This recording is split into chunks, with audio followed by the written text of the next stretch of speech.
No, I was gonna say you mean my dad's. My dad's constantly tells me like, yo, you need to make some music for the thing, man. You need to, get on that, they did that new stuff, that drill stuff that they're on. You gotta make some music for the ladies. God, like, I'm like, Dad, I don't want to do these things there. Like, but nah, I need to get you music on radio. You need to, like, I don't know if you would like if you talk about battle rap, but like, I've always been heard like being an artist of any form. Do you get what I'm saying? Like, because I model as well. Like, being an artist of any form, you're always taught to conform in a certain way, so you can kind of reach a certain point. You know what I mean? But like that comes from literally my dad tells me that all the time. Even though he supports me, do you know what I mean, and wants me to do well, he just wishes that I was like, like one of those guys, on the Afro swing or the whatever, the auto tune or whatever. But like, like I because he just wants me to succeed, because that's success to some people, but not to me. You know what I mean? Like it's a form of success, but it's not all the success. Like so, but I've always like Kendrick Lamar, for example, is my favorite rapper. He's the person that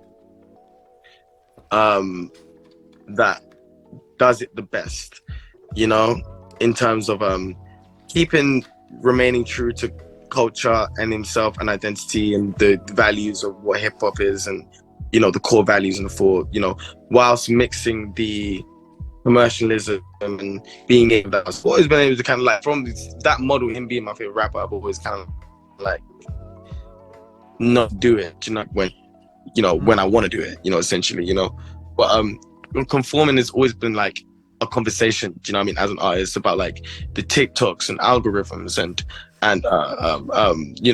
trying to, what I mean, maintain. It's a good point, because you're probably the first generation that's gonna have to contend with that. Like, it's not enough to then make something that's cohesive in a live environment that then transfers to a internet-based audience on a long format presentation. Yeah. You've also now got to be bite-sized and soundbite friendly and shareable in a 30-second stint. So is that so? Okay, then let me rephrase the question. Yeah. Is it helpful when people approach you with that advice to be able to then extrapolate and apply it, or is it a hindrance because you feel as an artist you could find your own way to do that? Like, how do you see that dynamic? It's both. It's literally both. Okay.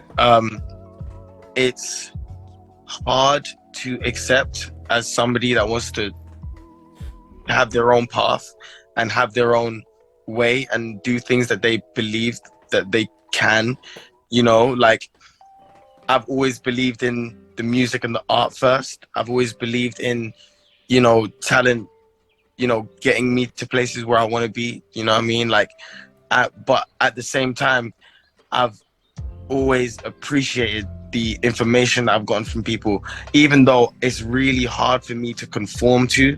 I appreciate, what people tell me. You get what I'm saying? Like, like it's such like a, when it comes to that stuff, it's like a kid trying to eat the greens. Like, it's good for you. Do you know what I mean? Like, I promise.